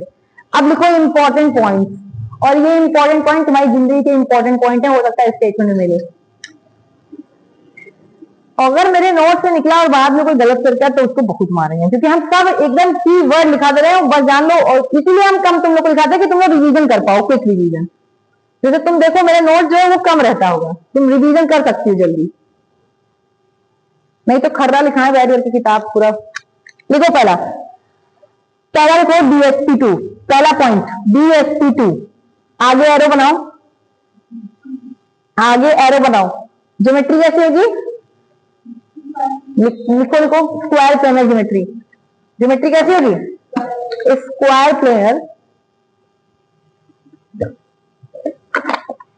मेरा क्वेश्चन ये है कि इसमें जो डी सबसे यूज हो रही है वो कौन सी है, ऑप्शन। चलो हम ऑप्शन, इनर तो छोड़ दो, इनर आउटर हम ऑप्शन दे रहे हैं। पहला DX, दूसरा DXY भी होता है, DYZ, तीसरा DZX लिखो या XZ जो भी लिखते हो। अगला चौथा बता दो क्या होता है, DZ², और एक कौन होता है DX² माइनस Y²। आज तक समझ नहीं पाए क्यों बनाया ये, फिर इसको भी कुछ करना चाहिए ऐसा, मुझे समझ नहीं आया आज तक। आओ चलो बताओ इसमें जो आपने, अब क्वेश्चन मेरा ये था कि DSP2 में जो D है वो कौन है इनमें से, ये क्वेश्चन अच्छा है, बताओ। इतने अच्छे बच्चे हो, कैसे पता चला।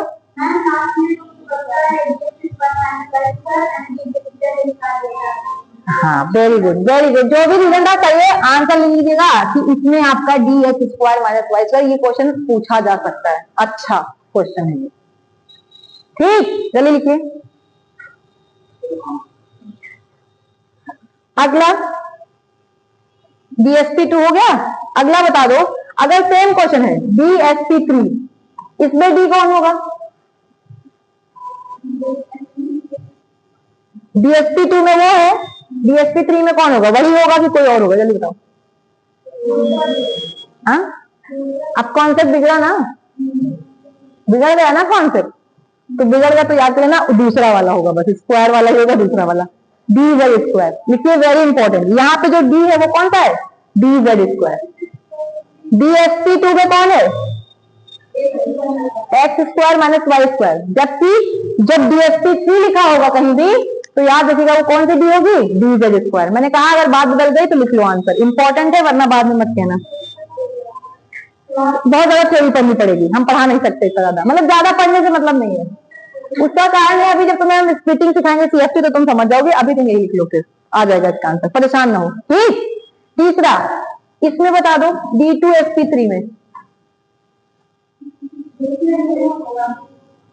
जब 2D है तो दोनों होगा, ये भी हो सकता है ये भी। लिख लीजिए D2SP3 में आपकी ये वाली और ये वाली D सबसे ली होती है, ठीक है, ये सबसे बाद में भरी जाती है। उसका कारण होता है स्ट्रक्चर जब बनाते हैं तब। ये मैंने कहा ना, मैं जो नोट में लिखाऊंगी वो इंपॉर्टेंट होगा और अच्छा होगा, वरना मैं लिखाऊंगी नहीं।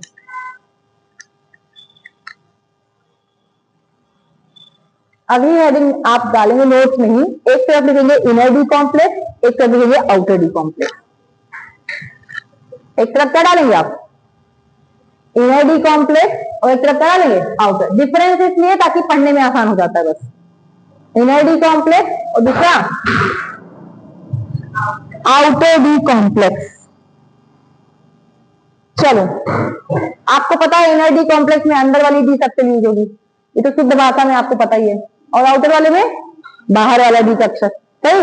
अगला मैंने एक तरीका और सिखा दिया है, इनर वाले में क्या होगा, पेयरिंग होगा, और आउटर वाले में पेयरिंग नहीं होगा। लिखते जाइए, इनर में पेयरिंग अलाउड, उसमें नो पेयरिंग। इनर में पेयरिंग क्या होगी, अगला स्टेटमेंट होगा, स्टेटमेंट बेस्ड क्वेश्चन होगा तो हमसे मत कहना, इसीलिए हम लिखा रहे हैं पेयरिंग अलाउड और आउटर में पेयरिंग नॉट अलाउड। ठीक है। इनर हाई स्पिन हो कि लो स्पिन, लो स्पिन, पेयरिंग में स्पिन कैंसिल हो जाती है, नेट स्पिन कम आती है। अब ये स्पिन तो याद ही होगा आपको, स्पिन यही डायरेक्शन होता है ना इसका, तो जब एक एक इलेक्ट्रॉन है तो स्पिन हाई होगी, अगर पेयरिंग है तो स्पिन क्या हो रही है, कैंसिल हो जा रही ना। इनर में लिखिए लो स्पिन कॉम्प्लेक्स, इनर में क्या लिखेंगे, लो स्पिन कॉम्प्लेक्स। रीजन लिख लो, due to pairing spin cancel out, और हो सकता है असर्शन रीजन में आ जाए लो स्पिन, और ब्रैकेट में लिख लो reason, spin cancel due to pairing, spin cancel due to pairing. Outer में क्या होगा तब, हाई स्पिन कॉम्प्लेक्स, लिख लीजिएगा, आउटर क्या होगा, हाई स्पिन कॉम्प्लेक्स। इनर में लिखिए मोस्टली क्या होंगे, डायामैग्नेटिक और कलरलेस। इनर में लिखिए मोस्टली क्या होंगे, मोस्टली लिखा है, सबके सब नहीं लिखा है मैंने, चेक कर लेना वहां जाकर के। एक इलेक्ट्रॉन अगर फर्जी का बच गया ना तो लोचा हो जाएगा वहां पे, गड़बड़ ना करना। मैं इसलिए पूरा नहीं लिखा रही हूं, मैंने क्या लिखा है, mostly diamagnetic and colourless. Mostly का मतलब मोस्ट होता है, पूरे नहीं। और आउटर वाले कैसे होंगे, मोस्टली पैरामैग्नेटिक एंड कलरफुल। ठीक, जैसे वो कॉपर वाला क्वेश्चन अभी देख करके स्ट्रॉन्ग में लगा था कि क्या होगा, डाया, लेकिन निकला क्या, पैरा। इसमें में कोई डाउट है। अब एक क्वेश्चन हम देते हैं स्टेटमेंट, और उसका आंसर आपको बताएंगे। देखो, इन inner D complex, in inner D complex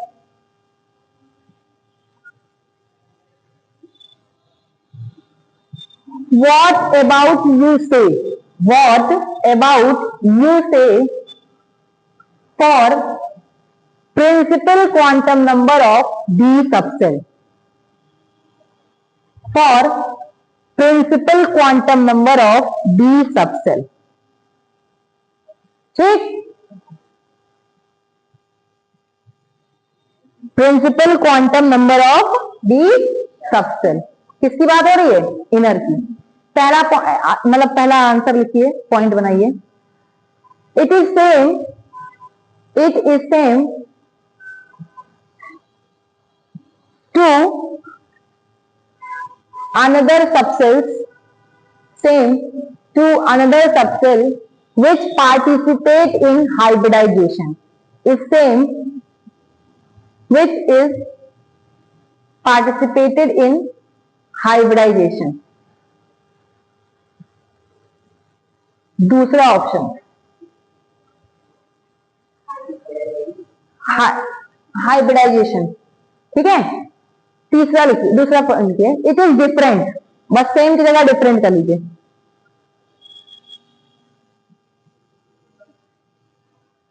it is different, खाली सेम की जगह डिफरेंट करके पूरा स्टेटमेंट लिखिए। सेम की जगह क्या लीजिए, डिफरेंट,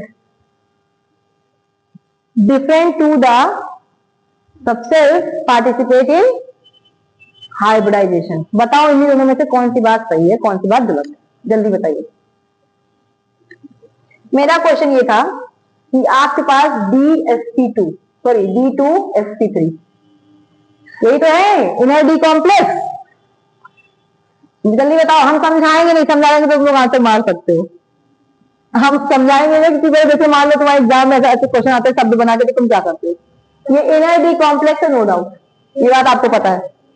पहला सही कि गलत, पहला सही, सब लोग कह रहे हैं पहला क्या है, सही है। अब कोई तो बोल दो दूसरा गलत है, यहाँ तो दो ही ऑप्शन है, कोई दो ही तो ऑप्शन दिया, तीन कहाँ बन गए? दो ही ऑप्शन दिया। तीसरा क्या दिया मैंने?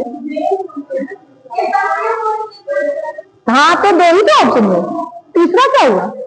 पहला वो बड़ा सा क्वेश्चन ही था, इस बार क्वेश्चन भी बड़े हैं, ऑप्शन भी बड़े हैं। आपको पता है जब बच्चों को क्वेश्चन कराओ तो बच्चे कहते हैं मैम जो सबसे बड़ा वाला आंसर होगा वही। हाँ तो यही, और अब इसमें भी खेलने का मन करता है। तीन क्यों बनाया मैंने? तो तीन नहीं बोला मैंने, कहा था एक में सेम कर लो सब कुछ और एक में खाली सेम की जगह डिफरेंट कर लो, ये तो बोला था। इनरडी कॉम्प्लेक्स में जो डी सेक्शन यूज होती है उसका प्रिंसिपल क्वांटम नंबर, हिंदी में बोल रही हूँ, उसका प्रिंसिपल क्वांटम नंबर जो दूसरी सबसेट है उसके समान है कि अलग है, ये बात है। आज पूछा ना क्या कहना चाहते हैं आप, तो इन दोनों ऑप्शन में से आप क्या कहेंगे? आप लोगों ने पहला ऑप्शन चुना है ना, कदम हम लोग पहले ऑप्शन को चुनना चाहते हैं और आप लोग यही पे हो गए निगेटिव, ठीक है। आओ इधर हम समझाते हैं। ये जो डी है अंदर वाली है, अंदर वाली डी कौन सी थी? 3D। ये क्या है? 4s। ये क्या है? 4p। अब मारे खींच खींच के इसका प्रिंसिपल क्वांटम नंबर, इसका प्रिंसिपल क्वांटम नंबर, इसका तो सेम हुआ कि डिफरेंट डी का? तो आंसर सेम का है बोला गया था। अच्छा तब ठीक है मैं मान ली, लेकिन जिसने जिसने पहला बोला है ना, पहले तो अपने दिमाग को फैलाओ वरना मन करता है वहीं ला के हथौड़ा मार मार के तुम लोग का दिमाग एक्सप्लोर करे। क्यों भैया? आपको पता है कि ये 3D है, प्रिंसिपल क्वांटम नंबर भूल गए, नहीं तो प्रिंसिपल क्वांटम नंबर भी चेक हो गया। देखो कैसे भैया मुंह बनाए बैठे, करें ये तो आ नहीं रहा, प्रिंसिपल क्वांटम नंबर कब पड़ा था वो पूछ रही है। ये भी कितना तुम लोग को मेरे को बहुत अच्छी कभी कभी आती है, कितनी बेवकूफ है यार, ये तो आ नहीं रहा है और पिछड़ा पूछ रही है मैम। लिखो डिफरेंट होगा आंसर, और अगर यहीं पे आपसे क्वेश्चन बदल देता क्या, आउटर डी कॉम्प्लेक्स क्या होता? आउटर में सेम होता। क्यों? क्योंकि आपको पता है 4s 4p और 4d ही यूज होगा, तब प्रिंसिपल क्वांटम नंबर सेम। मैंने कहा जो मैं नोट्स दिखा रही हूँ नोट्स नहीं है, वो महा नोट्स है, ठीक है, वो अच्छे क्वेश्चन है। हम सोचते हैं एक दिन तुम बस सोचते बहुत है, कर कुछ नहीं पाते हैं, ज्यादा हो नहीं पाता। तुम लोग के साथ बैठे और तुम लोग एनसीईआरटी से क्वेश्चन फ्रेम करके तुम बोलोगे अगर तुम्हारा एक को बाहर से फंसा तो बताओ, तुम्हारा दिमाग काम करने लगेगा। तुम लोग फ्रेम नहीं कर पाते क्वेश्चन और यही से मार खाते हो। और क्वेश्चन मेरी यार केमिस्ट्री कैसे नहीं कर पाते, तुम तो ये नहीं समझ पाते, केमिस्ट्री तो बहुत आसान होता है, क्या बताएं बताओ। डाल लो हेडिंग, एक तरफ स्ट्रॉन्ग लिगेंड एक तरफ वीक लिगेंड, लिखाई देते डिफरेंस। और दूसरी बात ये लिखना फ्रॉम CFT, ये कहां से है? बैलेंस बॉन्ड थ्योरी में स्ट्रॉन्ग और वीक लिगेंड डिसाइड नहीं है, ये इंटरडिमेरिट है। चलो स्ट्रॉन्ग क्या करते थे? पेयरिंग, पहला ये लिखो, पेयरिंग डी इलेक्ट्रॉन्स।